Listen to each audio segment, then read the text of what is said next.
So my name is. Should I look into the For camera? this one, or- you should look at the camera. So my name is Tomas Drgon.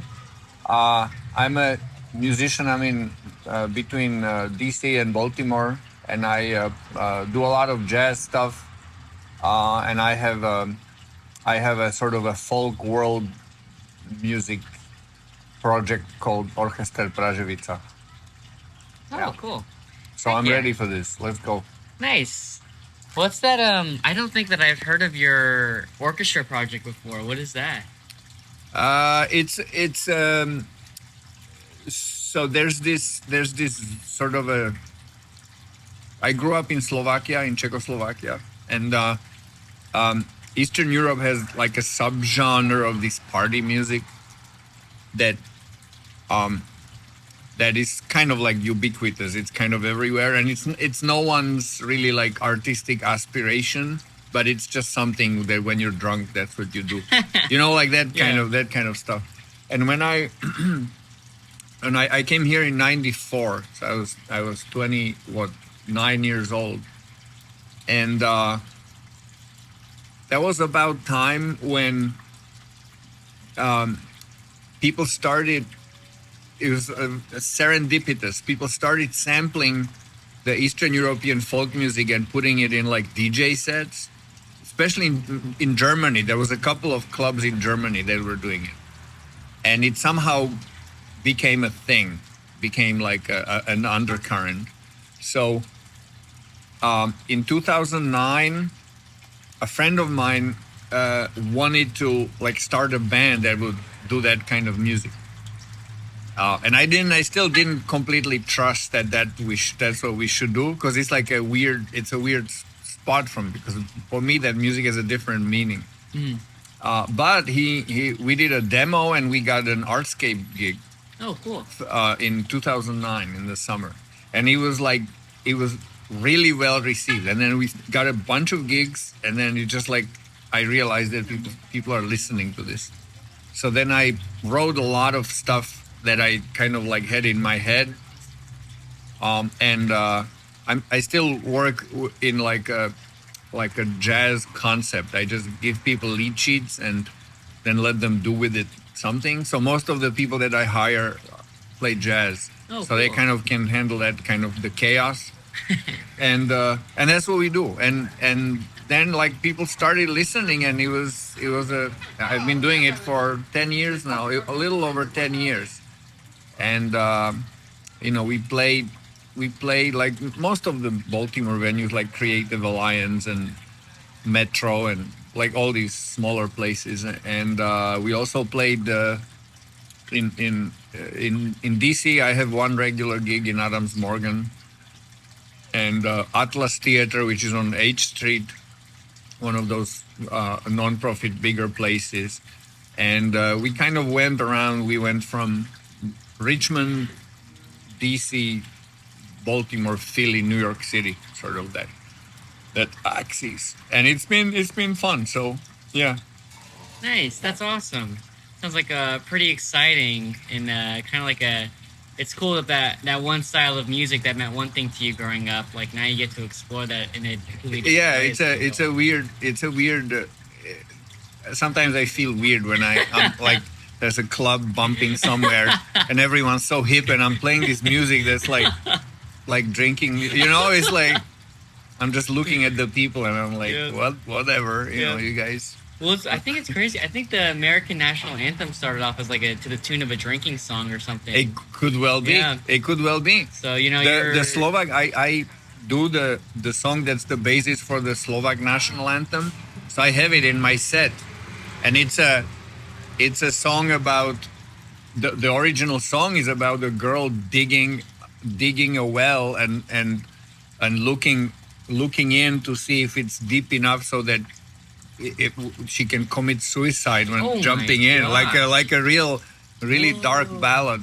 Wow. And it just became. Then they put like nationalistic lyrics over it, and it became a national anthem. So yeah, those That's are weird stories crazy. with national anthems. That's like Yeah. That's a random weird thing. I Like know, it's not just America, not just Slovakia. I know. everywhere. How did you like? What is your connection with the depot? When did you start going there? How's that been for you? So it was kind of on my radar for a little bit, just on Facebook. I mean, I knew about Depot, like the club, and they mostly had metal shows. It was like that kind of like rock and roll, or heavier genres. So I didn't really get to play there. But then when Eli started doing this, they would have like bits on Facebook. Eli did a good job with like having it out to sort of, and I, I like to, I like the exploration. So I have a couple of things that I do solo. I do electronic music. I have a couple of things on Spotify, but I also do. I have that little device that makes music from plants.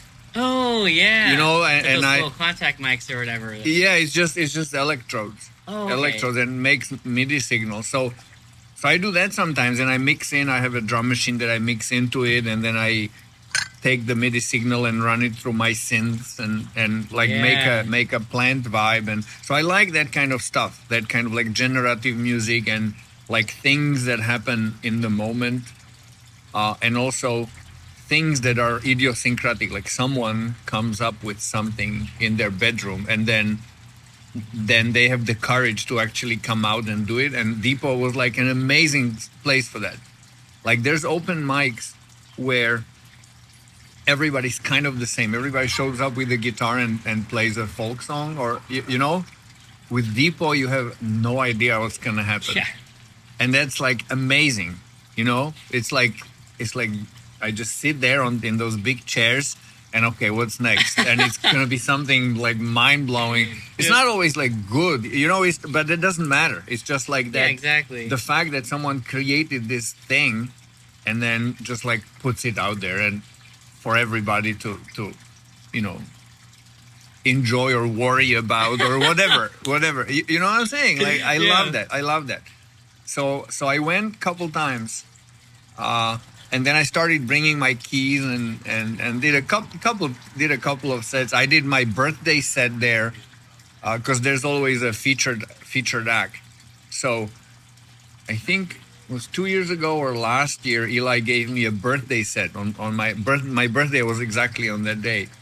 So I did my Orchestra Praževica set. I brought all people there. All the equipment is there. That's another thing with Depot. Like full sound, like there's drums, everything is there. So bands show up. It's amazing.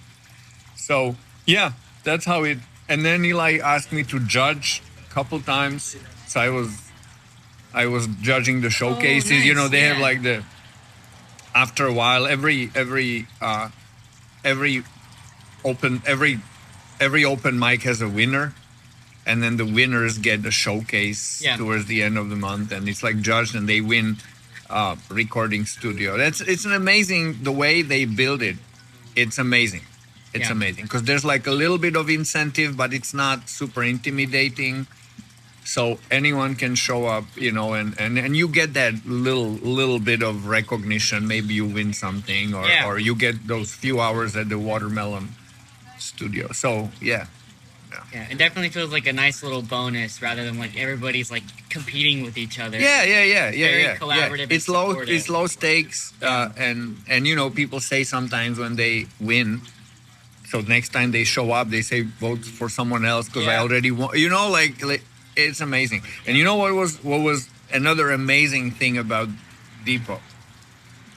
When the pandemic hit, like within 2 weeks, everyone was out in the alley streaming.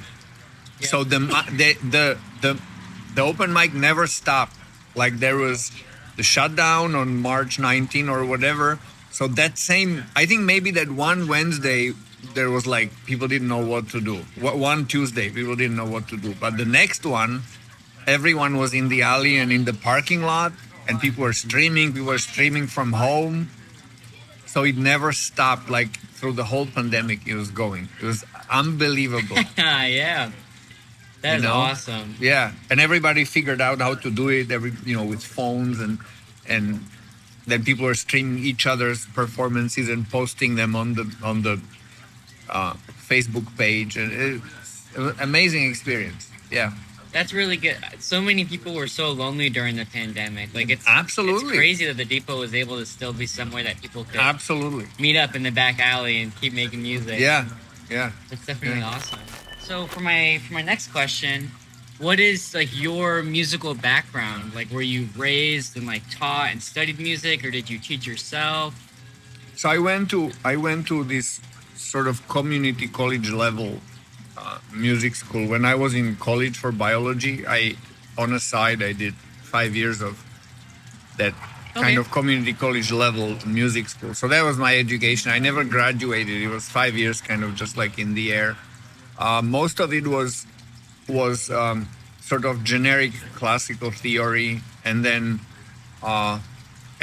jazz improvisation and jazz concepts towards the end. So that's like my formal stuff. That's where I learned how to write music and read music and all that. And then after that, I just started playing. I just started playing, in straight ahead jazz bands, and I sort of built up from there. I started writing when when sound cards became good enough that you could actually, because this was a long time ago, Oh right? yeah. So I started doing computer music when the first sound cards came out. The PC sound cards. Macs had sound cards before, but it was really difficult to get a Mac in Europe. It was kind of like a PC land. Yeah. So once the PC sound cards started being good, I started writing stuff and fooling around with like MIDI. Yeah. So that's where it's all from. Wow. Do you remember what like the first computer and software that you used for that was? by any chance? Cakewalk. Cakewalk was the first like notation and MIDI software. The computer, it was some generic. I don't even remember, some generic PC. Heck yeah. And I bought the card extra, and I had to put it in the slot, and I think I had to like remove something else to put the card there. It was a big hassle. Yeah. Heck yeah. No word editor for me. Got to do this music or something. Yeah. That's crazy. Yeah. So do you still like doing like computer based music stuff? Yes. What kind of like software do you use nowadays? Logic? Logic. Oh, Logic. nice. Yeah. Awesome. Why did you pick like Logic out of the other software? No, for no good reason. It was a couple of people. I follow a couple of DJs, and there's the masterclass.com. Right. That right. Yep. So I have a subscription, and I listen to master classes. Nice. And there was a couple of people that were just like doing everything in Logic, and they made a point like I'm doing this with all the stock plugins, Right. nothing extra, just Logic, and it's good enough for my writing. I was kind of deciding between Ableton and Logic. I don't have a. I wasn't thinking about like live performing from the computer. That sort of came later. That's where Ableton is strong. So Oh, okay. so Logic was kind of a default choice for me, just because of what I was listening to and what Gotcha. Yeah.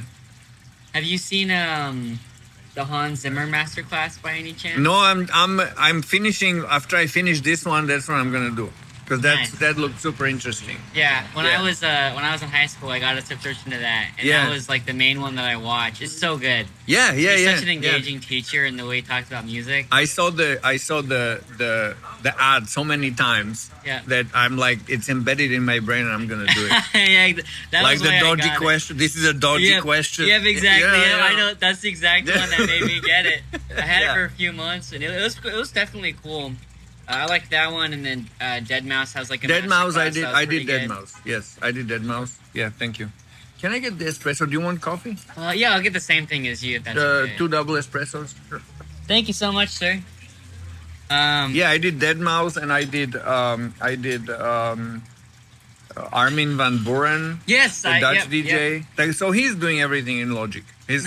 His whole flow is in Logic, and doing right now. I'm like halfway through Timbaland. Oh, yep. Heck yeah. Yeah, Sing yeah, first and then putting it yeah, on yeah, stuff. yeah. Nice. I never. That one came out like right after my subscription stopped, but it looks pretty good. It's amazing. It's amazing. It's him in the booth doing like weird noises, and then he has two guys writing the MIDI. Oh, sick. Yeah, it's Heck it's yeah. a super interesting the process. Yeah. Anyway, Heck yeah. so nice. that's my electronic music. Gonna do it right there with that gong. So when you were like studying the jazz improvisation and stuff, was it like only keyboard and vocals, or did you do any kind of other? My main instrument was bass. Okay. Always. Oh, gotcha. So that was always kind of in the back of my mind when I was learning music. But the improvisation class was, a friend of mine.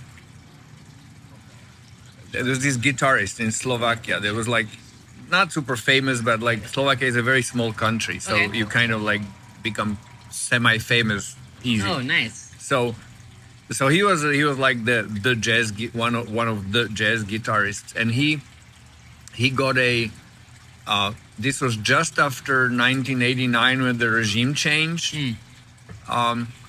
He got a fellowship to go to Berkeley for I think 2 semesters.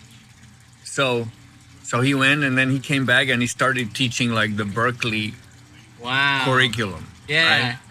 Right? And he brought like all the real books and like all that stuff that was like hot, because we used to just have like copies of sheets. Jeez. So he brought like the real books. And Wow, So yeah. that was the real jazz education. But it was just about a year and something, and then I left. I lived in Switzerland for a little bit for work, and then I came here. Okay. Yeah. How was your time over in Switzerland? It was interesting. It was just 6 months. It wasn't like super extensive. Gotcha. But there's an interesting, maybe one thing that was interesting there with, given what we just talked about, you know how you can put music, like you take music and you put it in a different context and then it becomes different. Right. Same music, right? So, you know how you have bars here that say that you can't play Wagon Wheel or Mustang Sally or Okay. there's yeah. there's bars that when you play, right, and there's bars that you can't play or request because it's like an overplayed and it's like people hate it. Yeah. And I played a bunch of weddings when I started playing here. I played my share of Mustang Sallies, and I understand how it can get annoying.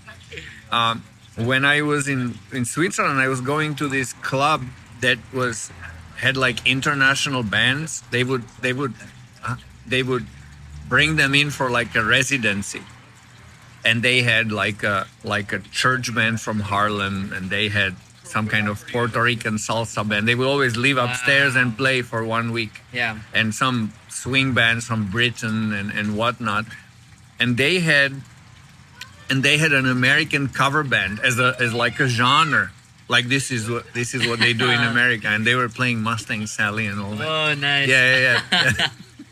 Heck yeah. like a ethnic experience. It was interesting. Yeah. Heck yeah. Did they give you guys like hamburgers and French fries to go No, with the that was music? nothing. That was just music. It was just Nice. music. Yeah. Okay. Yeah. So you missed out on a little bit of the culture. That's right. But That's right. you learned when you came here, I guess. So what I guess ended up taking you from Slovakia over to like America? work. I was a PhD student, so then it's like a natural flow that you have to go somewhere and do work to like learn. Gotcha. And I came to the NIH and got stuck around here. It's just serendipity. No, that was not a big plan or anything. Yeah. Did you have like a smooth experience coming over here, or was it hard for us? Yeah, but for me, I came with work and with English, so it wasn't like a super stressful transition. Like maybe not your typical Ellis Island immigrant. Right. Yeah. Those are like the two big things, and if you got those, it's pretty much like it's just like a regular move. Yeah. And world is getting smaller. now if you go when I go home and I visit, like I go to a mall, it's like the same stores everywhere. Yeah. You know, sometimes you have a double take. Like you Yeah. see someone, and then you say like, "Oh, that guy," and then you realize that you're on the wrong continent. You know. Yep. I know what you mean. So Yep. Yeah, I came here from. I was in Puerto Rico before here, but I lived in Hawaii for a while. Okay, And sometimes okay. I think I see somebody and I'm like, they're supposed to be in Hawaii. Yeah. Oh, that's not Yeah. them. I'm Yeah. just crazy. Yeah. The world does feel small. Or it's. I noticed it with personalities sometimes, where it's like people in completely different places will have similar personalities, and I'll have them as like my friends in both places. And I like finding that. I think Yeah. it's definitely pretty awesome. So what I guess is like a more of like an idea, like what is music to you? Is it just like a skill that you like practicing? Does it feel like a cultural practice? Does it feel like a religious thing for you? Like what does music feel like in your head? So the more it's like an urge. Mm. I'm not sure, like it's difficult. I'm not sure if I would say religious, but there is a spiritual aspect to it, but not something that Thank you so much. not something that has like an ideology around it. It's more like I just don't feel good when I'm not around music. Yeah. It's like very, very sort of. Thank you so much. Sort of very, very primal. Mm. You know, I just go with the. Thank you. Thank you. And I felt it like during COVID. I really felt it. I had a horrible depression like the first winter, because all the gigs disappeared, and like we didn't exactly know how things are gonna resolve. You know, it was like, and I was like missing. I was really missing music. So that's why like the Depot open mics, that was amazing, and I started playing outside. In Ellicott City, there's a restaurant on the main street, Syrian restaurant, and I Oh, happen cool. to know the owner. So I started playing outside of every Friday and Saturday, because I just couldn't stay at home. Like it was so that's what it means for me. And the older I get, the more I feel like that's what it is. I just have like things in me and have to like put them out. Does it sometimes feel like therapeutic? Does it help? Absolutely. Like when I mean, I'm still not completely out of the mental thing, but when I like the moment when I'm in music, I don't have just anything. Like my brain is clear. You know, like in the moment, like Yeah. if I have like anxiety or some like leftover stuff, in the moment of music, there's nothing. Everything goes away. It's amazing, actually. Yeah. I had this conversation with my therapist, and she's like what is it? What do you like? What do you do? Like, is there anything that you do when your anxiety goes away? And I said music, like 100%. There was no question in my mind. Like that's like it goes away 100%. So Yeah. she said that just keep doing it. Just do just that. Like just do. Yeah, And that makes sense. end of therapy. You know. Nice. Yeah, actually, have you seen Alex at the open mic? He plays the guitar and he wears a beanie. I probably saw him. I don't know if it's Alex. Yeah, no whether worries. it's Alex or not. His girlfriend, she's actually a music therapist. Like that's her whole Yeah. job. So sometimes she's around, and the two of them are both wearing beanies. Okay. But yeah, okay. so like her whole job is kind of around that whole Yeah. idea. I have a couple of friends that do music. They are not music therapists, but when you teach music, Mhm. you can subscribe to some program that pays for music lessons for veterans, Oh, for wow. PTSD. Wow. And basically you do therapy, but you just do a lesson. Yeah. But it's taken as a and paid for as a therapy. So yeah. That's actually amazing. I Yeah. haven't heard of that before. I can hook you up with some of the people Yeah. that do it. Yeah. I've always been curious about like stuff for veterans, or also like people who are in prison, like if they ever do music classes for them and stuff. 'Cause, Yeah, like, yeah, they got a lot of time, you know, why not learn something? yeah. It's definitely pretty Yeah. cool. So I guess one thing I'm curious about, because you've been doing music for such a long time, do you still feel nervous before you perform ever? I don't really. I Okay. don't, and I remember feeling nervous at when I had the concerts in like the concerts that you do in school. Mm, I remember having a headache and whatnot, but mm, since I started doing what I'm doing now, I I think I would feel nervous if I had to like rehearse something and just play it exactly like I rehearsed it, mm. which is like I never do. Everything that I do is there's an improv element to it. So I kind of got to a point where I feel like whatever I do is gonna be okay. Yeah. You understand Yeah, what I I'm would say saying? it's So I don't. probably better than okay. Like from the couple of times I've seen you, I'd say like pretty awesome. Well, but whatever. Like there's that It's not pressure. gonna- it's That not gonna pressure crash is or not whatever. there. That someone is Right. counting the notes, and now I'm gonna miss a note, and it's gonna be a Mm. disaster. Like I don't have that, and I think one reason why I don't have it is I just forced myself to do a lot of open mics, so that you have like eyes on you that you don't know the people, you don't know what they like or don't like, and then you realize that it doesn't matter, but you have something and you put it out, and then that's what it is. And it's like a buffet. They can take or they can leave it or Yeah, whatever. You know what I'm saying? exactly, And when you exactly. get into that mindset, then that anxiety for me goes away. So it's been a while since I felt like any kind of stage fright or anything. Nice. Yeah. That is awesome. I wish I could steal that from you. Yeah, man. I'm at the beginning right now. I'm starting to go to the open mics, but I still feel that nervousness when I'm So doing, like, new really, stuff. yeah, no. Yeah. I think it's you, and you realize that that there's no gold standard, and like you're your own gold standard. You're setting whatever you put out. That's the correct thing. Mhm. It's like when we talk, right? You're not afraid that you like make a grammatical mistake, right. right? Because you have a message and you're saying something, even if it's like clunky, it's still a thing that was the correct thing at that moment.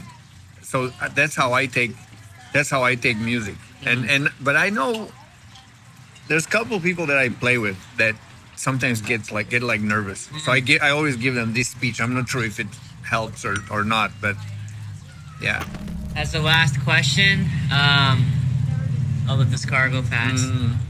Are there any, whether it's to music or just like living life, were there any like big ideas or pieces of advice that have really like helped you as you've decided like what to do, or any like things that you've learned that you would like to pass on to the next generation of people coming up? Like with music? Yeah, Or- with music. Yeah. Yeah.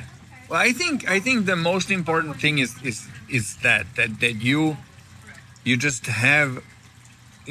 just have something. You just have that music that's in you, and as long as the only thing I think that you need to worry about is whether like you have the control of the medium that's good enough that can take what's here and put it out as music, Right. right? If you are comfortable with that, whether it's what I'm just saying, right? Like I'm saying things because they are in there and I want to get them out. So if you have that level of control of your instrument, for example, then that's what it is. That's just the music going straight out, right? And it's sometimes we get carried away and start thinking about music as a set of rules, and then you get anxious because there's a lot of rules that have been derived from the music that's in people's heads, but it's a lot of rules, right? And then you're trying to play within the rules rather than playing what's in your head, and that first it creates anxiety, and second, it's very easy to create music that is within the rules, but it doesn't have anything in it. It's like empty Ah. music, right? I can tell you one more story that demonstrates heck this. yeah. So I Lay it on I me. was I go to this Django Reinhardt workshop every year, and it's called Django in June, and it's in Northampton, Massachusetts. It's Smith College, and about 300 people gets together, and they fly in music teachers from Canada, from the French Canada, and also from Belgium, and from the Sinti Gypsy tradition.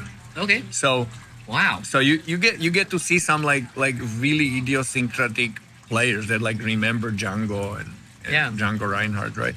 And so there was this one guy who I forgot what his whole name is. He goes by one name. He goes by Roman, and he's the generation that came after Django Reinhardt. So he kind of, as a kid, he remembers Django Reinhardt, right?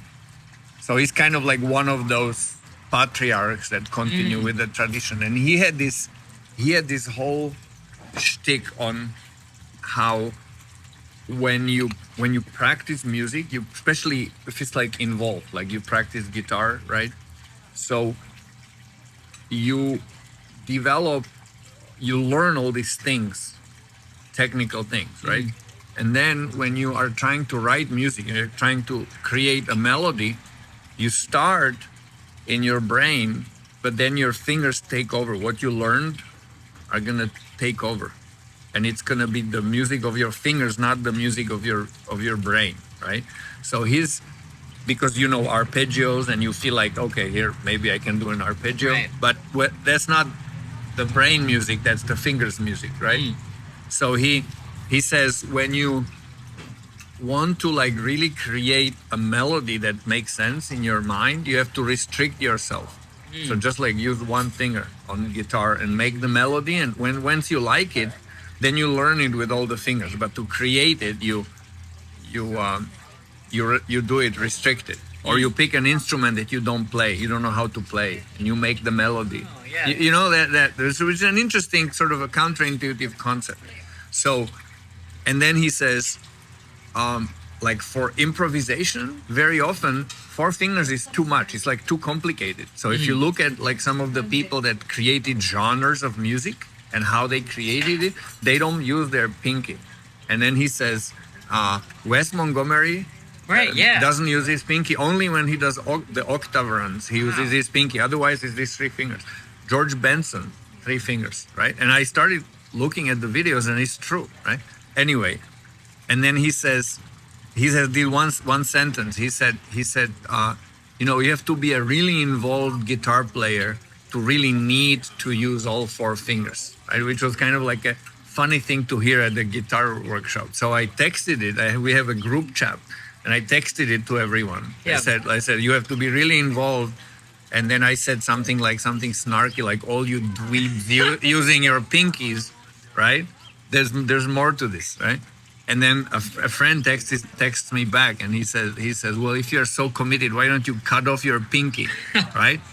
Like 10 minutes after that, I was cutting a turnip, and I sliced so deep really deep in my pinky, right?